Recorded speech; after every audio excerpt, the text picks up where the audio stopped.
यही जैन जी है जो वहाँ जंतर मंतर पर था, वो भटका हुआ जैन जी था, वो मिसगाइडेड जैन जी था, उसको तथ्यों से अवगत नहीं कराया गया था और उन बच्चों को 15 साल 16 साल के बच्चों को मिसगाइड करके वहाँ पर लाया गया था। जो नीट के नाम से अगर वो वहाँ पर धरना रखने की कोशिश की गई थी, तो जो बच्चों की अगर वहाँ पर जो मृत बच्चों की फोटो लगाई गई थी, वो इमोशनली पेरेंट्स को और सबको ब्लैकमेल करके वहाँ पर बुलाया गया था। लेकिन जब उनकी जो मांगे थी, वो मांगे क्या थी? धर्मेंद्र प्रधान का इस्तीफा हो, नीट के बारे में क्या किया जाए, वो उनकी कोई मांग नहीं थी किसी प्रकार की। लेकिन देश के प्रधानमंत्री ने उनकी मांगों को स्वीकार किया कि देश भटकाव की तरफ ना चला जाए, आंदोलन गलत लोगों के हाथों में ना चला जाए। जिस नियत मानसिकता से आंदोलन रखने की उन्होंने कहा था, उस नियत से आंदोलन नहीं रखा गया था। वो विपक्ष के सहयोग लेकर भारत में अव्यवस्था फैलाने के लिए आंदोलन था। सर, आपने ऐसा तो भी कहा कि उसके वो बाद स्टूडेंट्स नहीं थे, उसमें पंक्चर वाले घुस गए थे। वो जो लोग थे वहां पर, वो भटके हुए लोग थे। तो वो भटके हुए लोग थे जिन्होंने इस प्रकार की अभद्र भाषा का उपयोग किया। तो और जो जेन्युइन जैन जी भारत का है, वो ना भटके। सर, आपने क्यों ऐसा कहा कि पंक्चर वाले आ गए थे उसमें?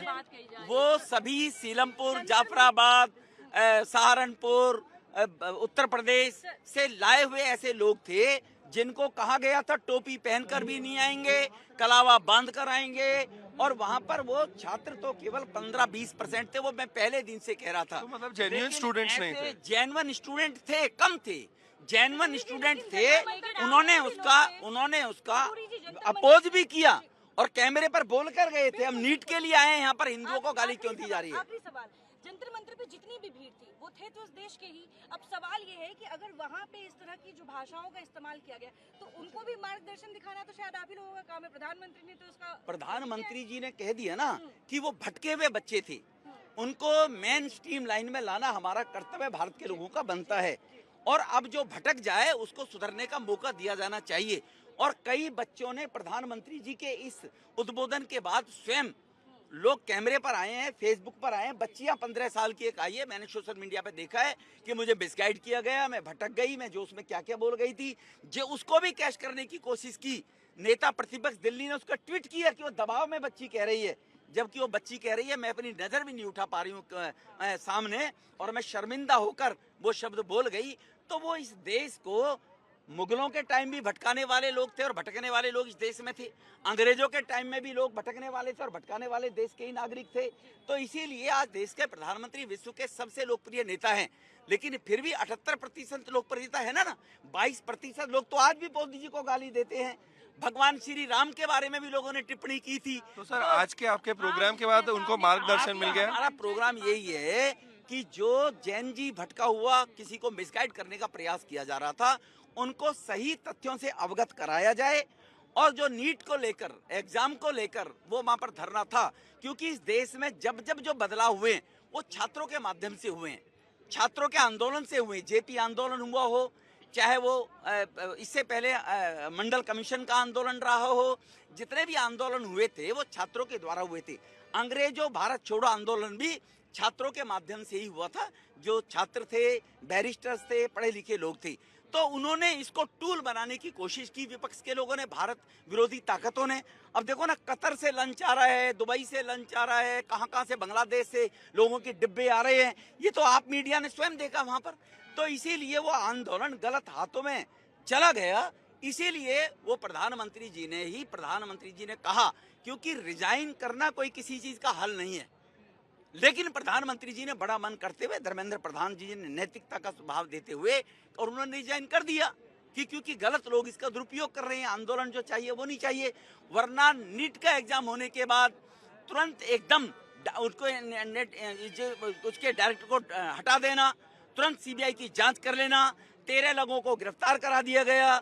2 महीने के अंदर अंदर नीट एग्जाम कराकर सरकारी संस्थाओं में सेंटर बनाकर और रिजल्ट दे देना, ये अकाउंटेबिलिटी है। वो करके दिखाया मोदी जी के नेतृत्व में, धर्मेंद्र प्रधान जी ने। तो भारतीय जनता पार्टी या दिल्ली की एनडीए की भारत की सरकार, वो अपनी अकाउंटेबिलिटी के ऊपर खरी उतरी, लेकिन उन लोगों की भी जवाबदेही थी जो छात्रों के नाम से भड़काकर लोगों को मिसगाइड करना चाहते थे, वो उपद्रव फैलाना चाहते थे। संसद के ऊपर अटैक करने का मतलब क्या है?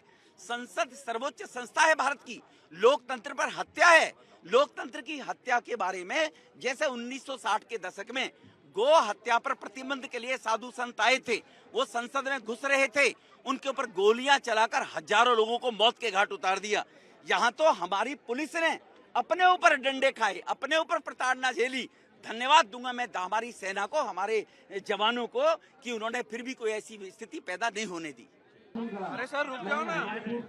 ये जवाबदेही केवल सरकार की नहीं है, आंदोलन करने वालों की भी जवाबदेही है और हम सब की जवाबदेही है कि हम सब मिलजुल कर शिक्षा रिफॉर्म्स के लिए, एग्जामिनेशन रिफॉर्म्स के लिए काम करें। सरकार ने जिम्मेदारी के हाईएस्ट मानक अपनाए हैं। इस्तीफों से चीजें नहीं बदलती हैं। सरकार ने 12 मई के बाद 21 जून तक चुनाव एग्जाम कराकर अपनी जवाबदेही सुनिश्चित की है। उसने पूरी तरह से बच्चों का भविष्य खराब ना हो, उनकी परीक्षा दे सके, उनका साल खराब ना हो। ऐसे अनेक उदाहरण हैं।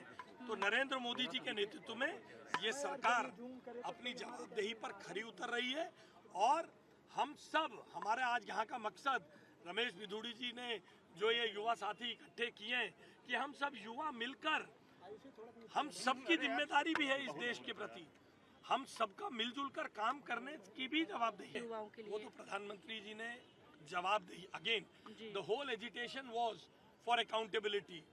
PM has taken the accountability. Honorable Prime Minister has taken the accountability. He willfully has asked the people of society to come forward and guide these youth, और उन्होंने उन सबको माफ कर दिया है। ये इससे बढ़कर और इसका इससे बेहतर जवाब क्या हो सकता है? जी बहुत बहुत